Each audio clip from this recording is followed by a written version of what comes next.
Okay, so we've written down limiting beliefs and changed them all to the I. I am blah blah blah blah. I am blah blah blah blah. I am blah blah blah. And we were talking about how a thought, if you have the thought the cow is in the field, that doesn't cause anything in the felt sense.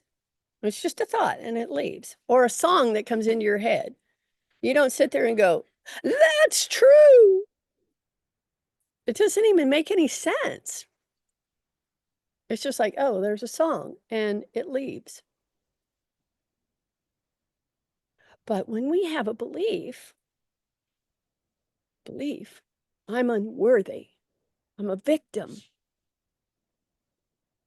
this shouldn't be happening to me. That causes a contraction in the felt sense. And our mind says, that makes it true because we feel it. We feel it. But actually, we feel it because it's not true. And what I invited was to, if this body, at the time that belief came on board, most of us were 4, 5, younger, older, kids. So if you take the body, put it at that age and put it over there and say, you're not a victim, or you're unworthy. And do it with the same tone as our thoughts say, what would that little being do? Ow, ow, ow. And you see that thought repeats. So you can imagine how many times this has heard that, because that's what makes a belief. The contraction turns a thought into a belief, turns a story into a belief, and then the repetition. And every time it has repeated, there is a corresponding contraction every time, whether we notice it or not. And that becomes an identity, a solid thing, which takes shape. So I say that, I don't say it. A thought says, you're unworthy. And there it is again. And that unworthy self takes shape as contraction. Yeah. Ow, yet again. And then it wants to, and then the mind says, I don't want to feel that. So, and because then we say, the mechanism goes, well, it skips over the belief because it skips over anything that's true. So it'll go, that's not about this belief. That is about that person.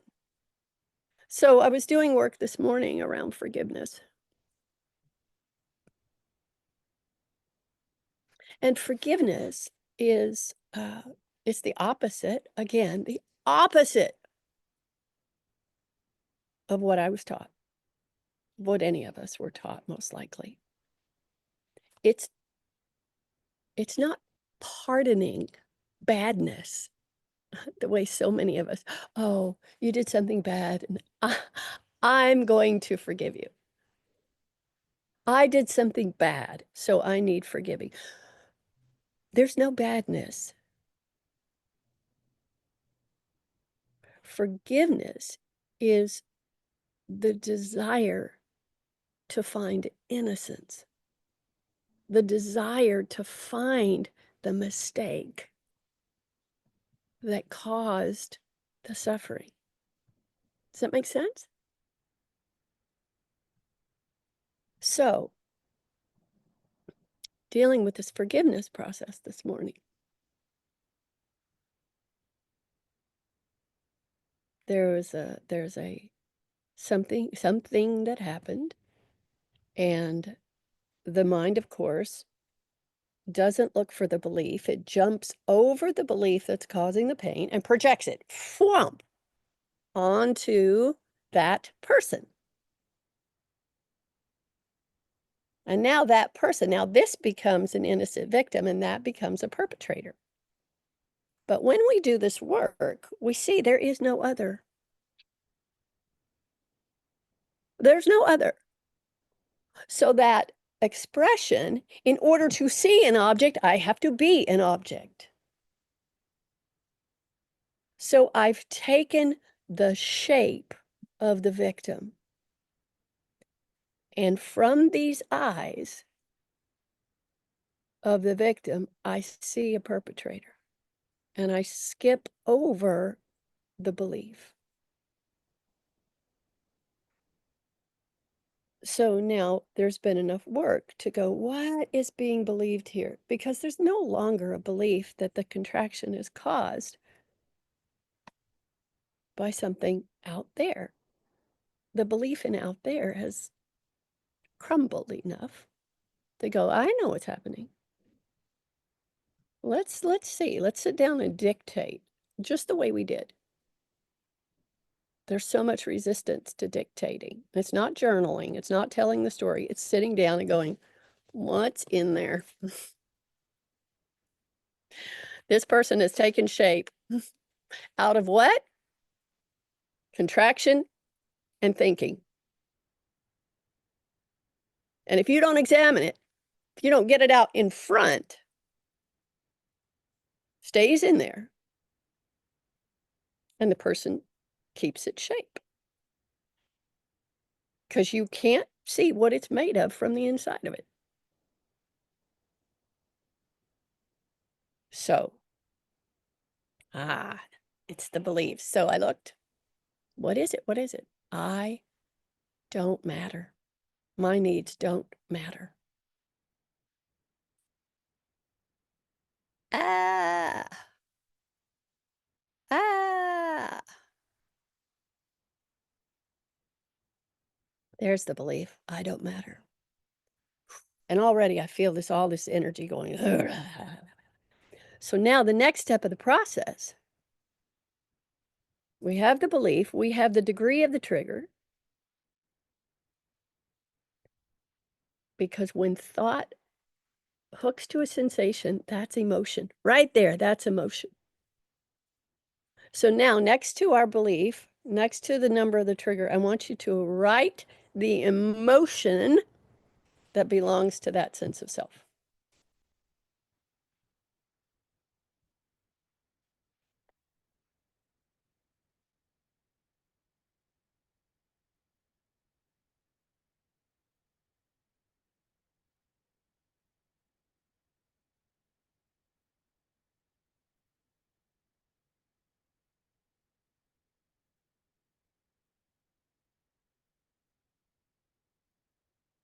And if that's a hard one, just think about how you might have felt as a little one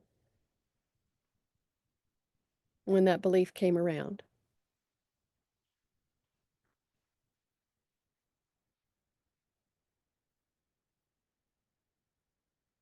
You can put it outside you. What might have a child who believed that felt like if you can't get in touch with it now? Just use your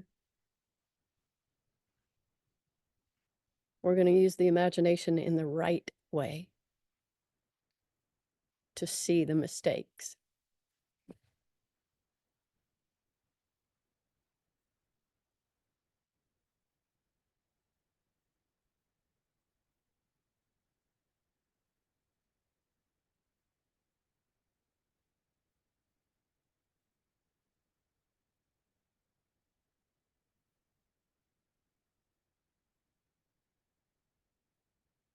So what we've done now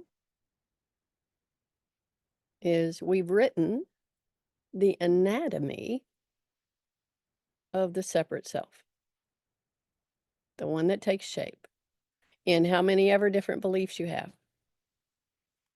Whoop, shoo, whoop, shoo. because it takes shape as a thought, an emotion, and a sensation, and repetition, continuity.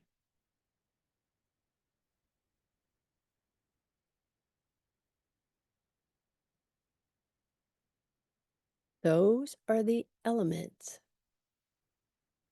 that make up every sense of self as body mind. Everyone.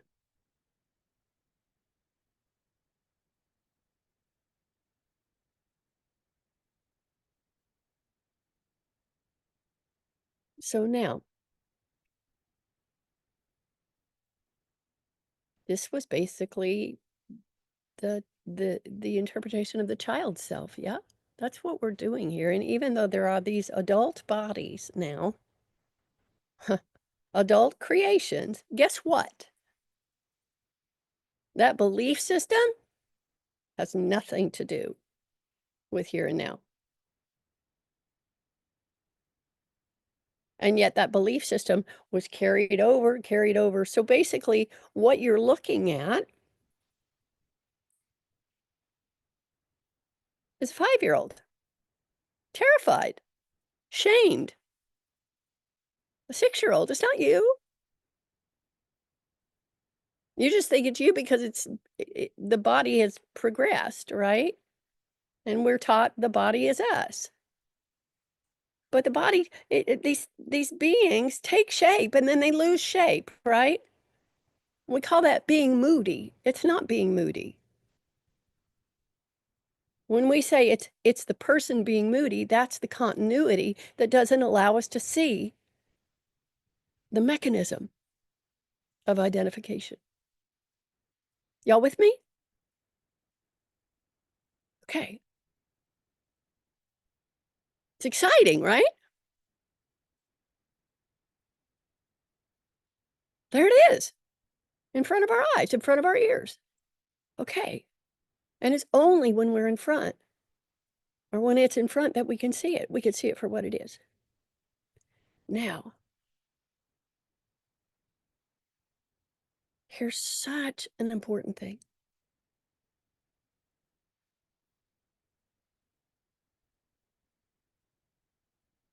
Before body identification took place,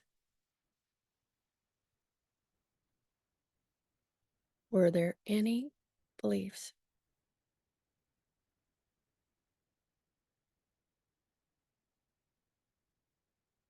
Before we said, I am this body, even when consciousness took the shape of an infant, there was the inability to think. That means every single thing that you wrote down was learned.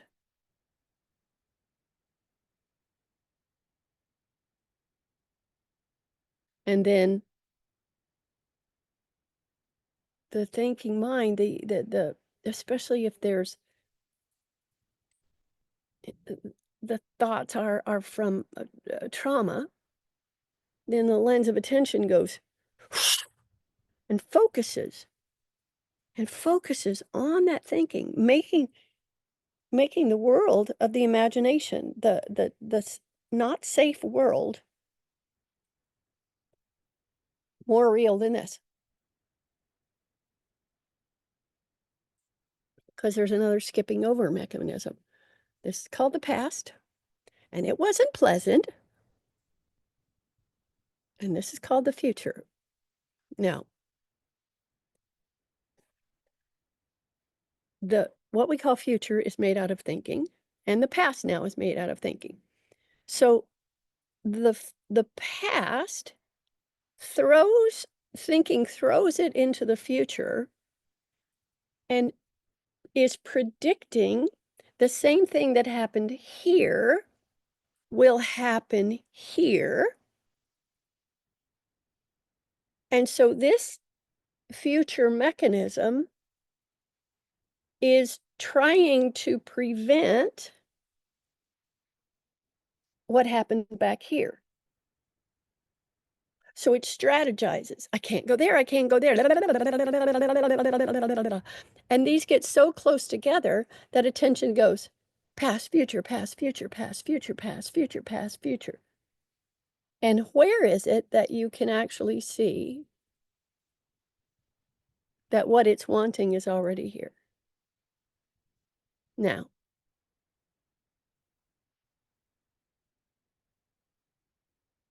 But because of the way we've been taught to pay attention, we don't see now. Future, future, future, future. What am I going to do? What is I? How is this going to go? What do I need to say to him? Based on back. That's what happened, and this one happened. And we wonder why there's exhaustion. And attention loves speed. So it's fabricating all of these.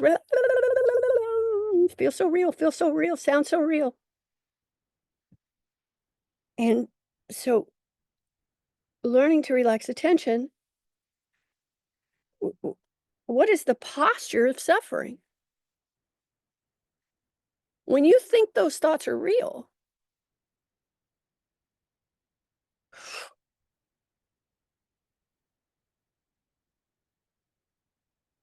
the body suffers like this. That's what realness feels like.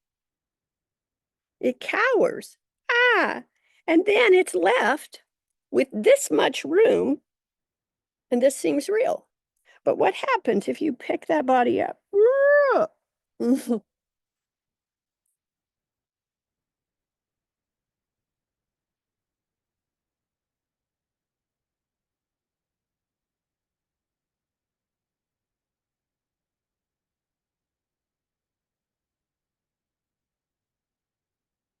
And you come into the actual world that exists between the two imagined worlds of past and future. And you go, I'll be damned. No, I won't be. I don't like that expression. Lo and behold. I like that. Lo and behold. Safety. The very thing that this fabricated world is trying to create.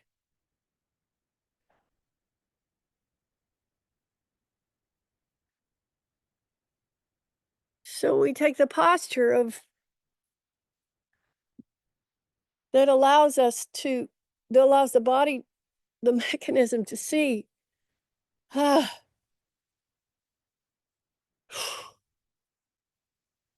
now what's happening to the energies? What's happening to the contractions in this wide open space? See, they start to recognize safety, and they start to come up, and they start to want to leave the skin line into the safety of the moment. They want to escape the vessel that they've been crammed down in. And then the thought will come and go, no, that's not safe. And what it'll do, it'll go back. And it'll go back into the world of trying to prevent, to keep it safe when it already is, because it doesn't recognize, it thinks something bad is happening rather than this is an opportunity for that distress. You know, I've yanked the child out of the horror movie.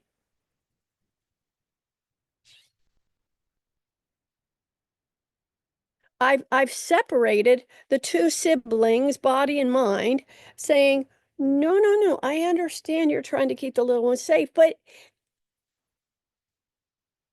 that's not how it's done. And you recognize, oh, this is a 5-year-old trying to keep, it's just a 5-year-old trying to keep the body safe. And that little one, the younger version, the contraction from the original hurt Like almost the body is past and this is future. You got one sibling that's in the future trying to protect the other one from the past. They're both children, but you can't see the innocence of that in the shape of the child.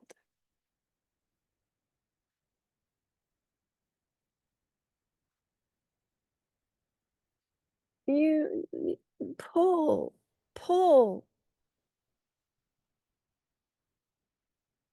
fact check.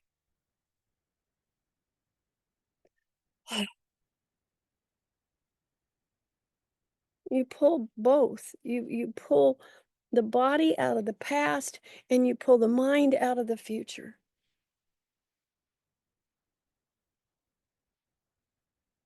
Recognizing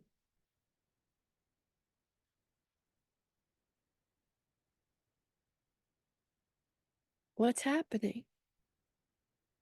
It, so innocent.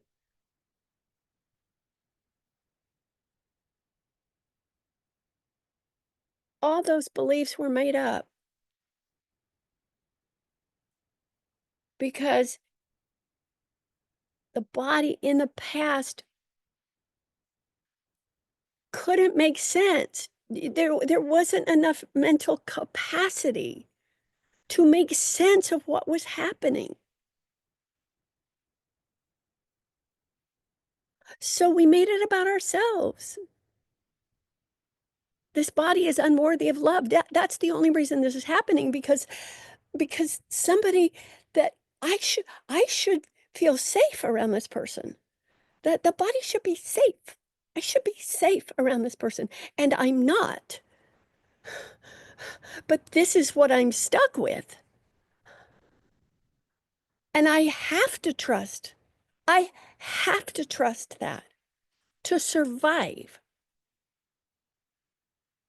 And so it's turned around and the fault is placed here.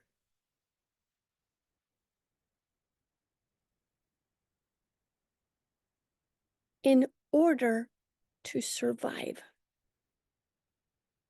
And any thought of inadequacy is actually true about the child at the time of the hurt. You were inadequate. The body was inadequate to protect itself, inadequate to think properly. That was somebody else's job. That didn't happen. It didn't happen. So this to make sense of why is somebody I love treating me like that?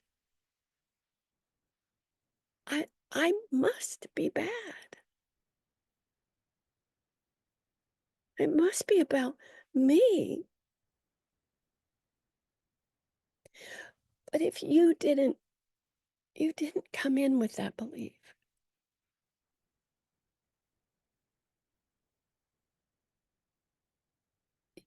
You made it up to make sense of the way you were being treated.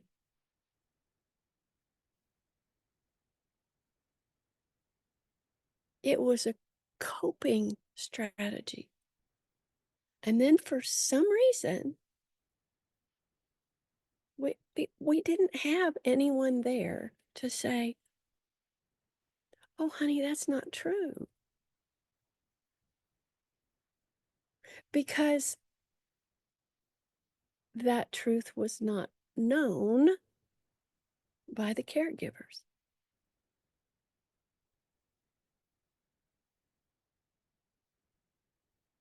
Passed down. I'm bad, so you're bad. In order to be an object, I have to see an object. And nobody taught us that our perceived badness was an innocent coping strategy.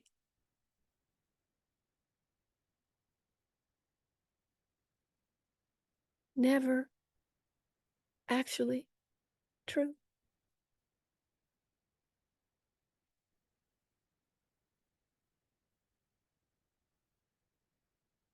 And the pain of that, this is this is why pain accompanies awakening, because we really start to awaken and see it's safe and there's only now. Then those senses of self made of all that contraction. You've taken the child out of the horror movie, but it's been watching it for how many years? How many generations?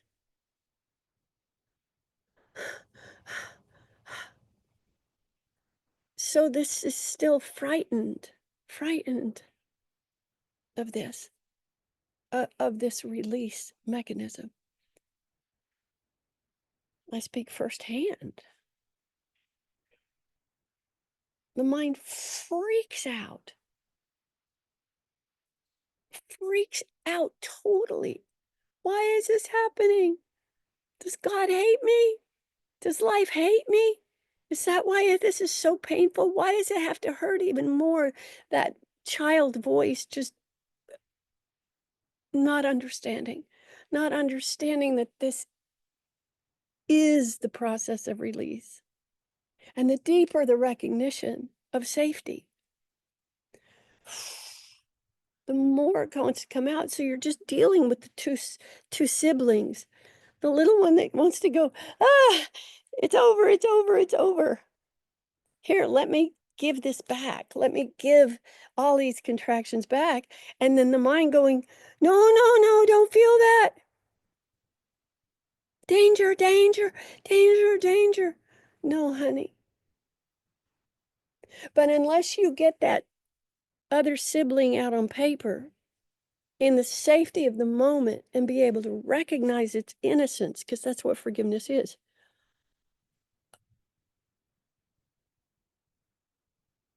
I don't matter. My mom had 6 children in 9 years and a husband that was gone half of the time. And when he was there, he was cruel to his children.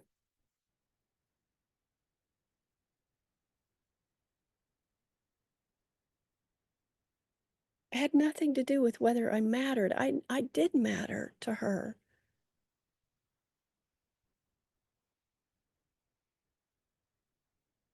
And my dad wasn't even my dad. He was overtaken by his belief system. He fought in 2 wars and had 2 Purple Hearts. You know what people see and have to go through for a Purple Heart?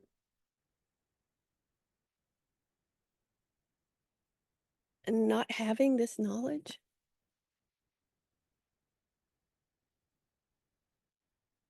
wasn't my dad's essence. He came in innocent. It was his belief system. Projected. Nobody taught him who he was.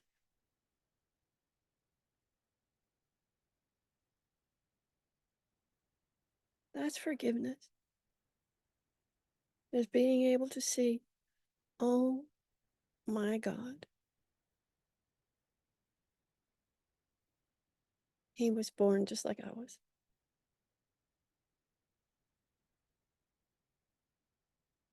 And those behaviors came from a very,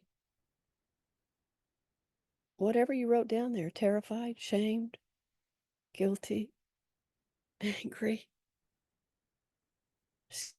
scared, identified.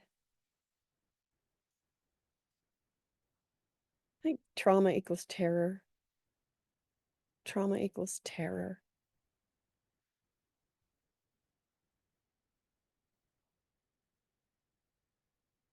terrified of being hurt.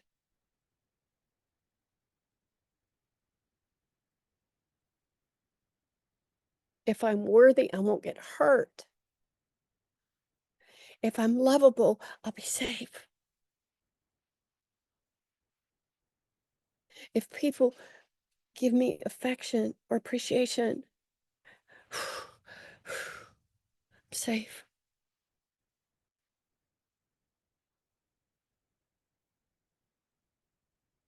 Why do I need to be safe?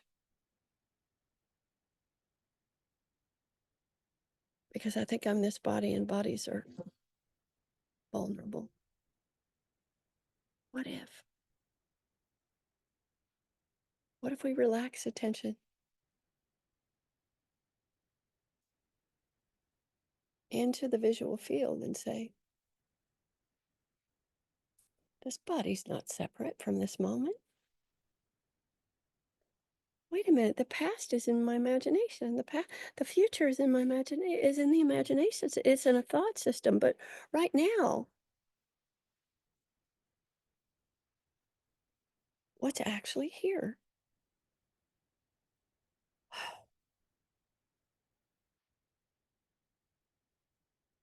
The body's in the moment, and the moment is all there is.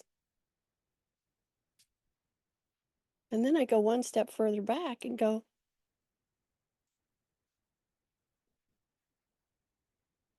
well,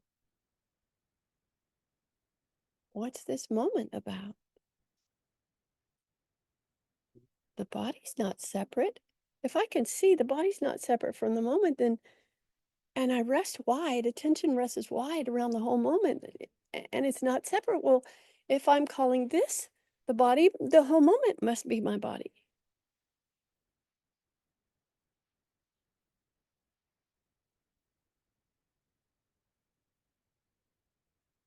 And when I do that, when attention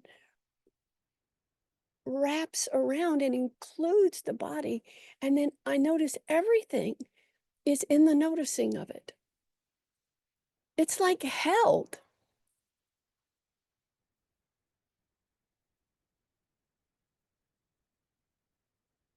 Oh, now I'm really out of the theater.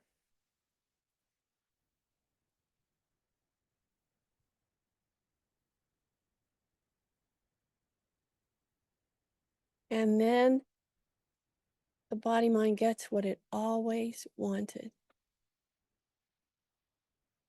to be held, to recognize safety,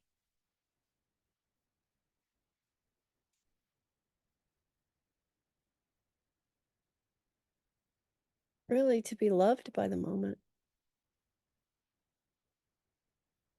Look up and see all the body's friends. What else is here in this moment?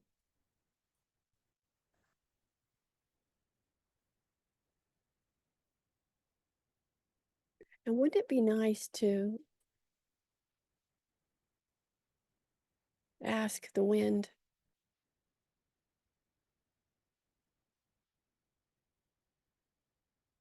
is there anything that needs to be done?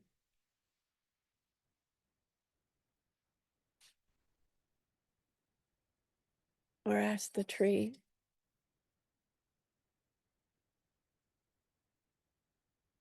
do I really need to follow this thought? Because if this is my body, this moment, what's true of this vessel is true of everything. Is that plant unworthy? Is it afraid?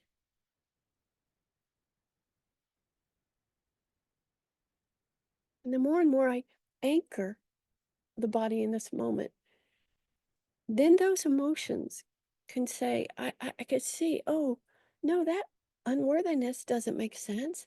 And then this energy starts to arrive, and I go, come, shame. And it's just energy. It's the glue that made the sense of suffer itself. It's the glue. And you're going, come, glue, here. out of the theater, out of the horror movie, into this movie of now.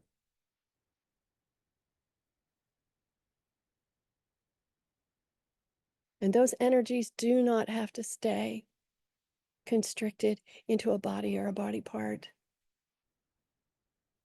Let them be in the body of the whole moment. That's the container.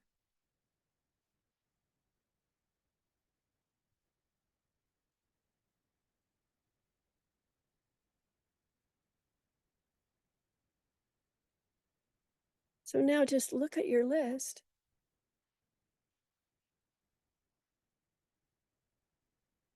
See if you can really see the mistake.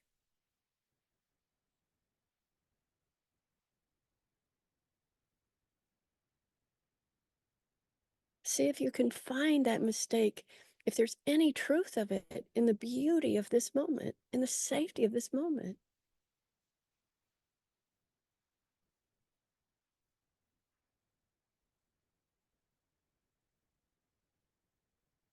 We've been trusting this faulty GPS, this fear-based construct for the answers. What if there's no answers in the future? It doesn't exist.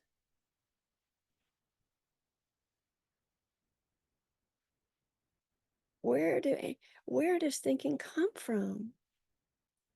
Where do all answers come from?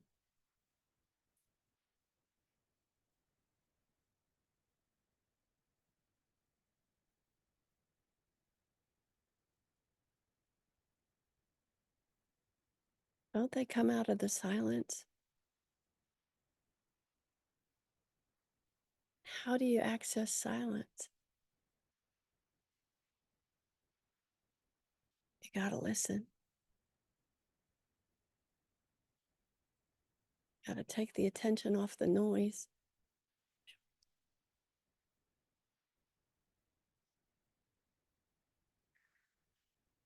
And then just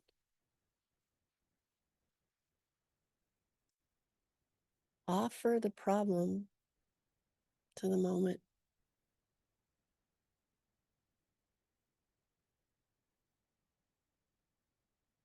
See the innocence.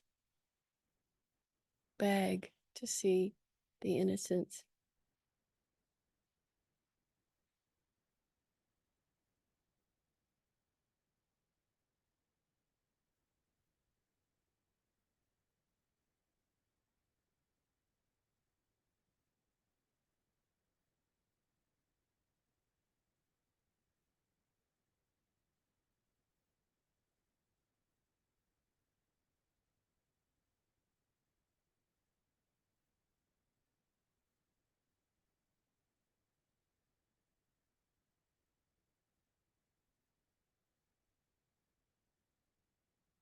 And enough of that.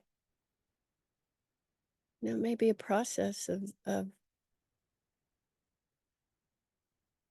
maybe a process of reparenting the mind, reparenting,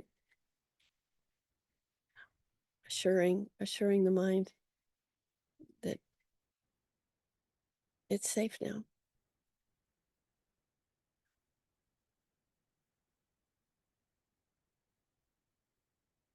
And that what it thought doesn't make sense.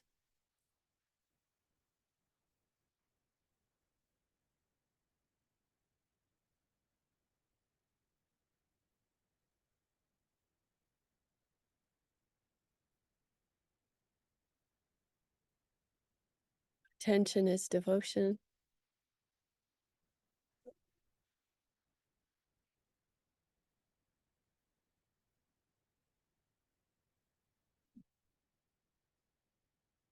Devoted to now.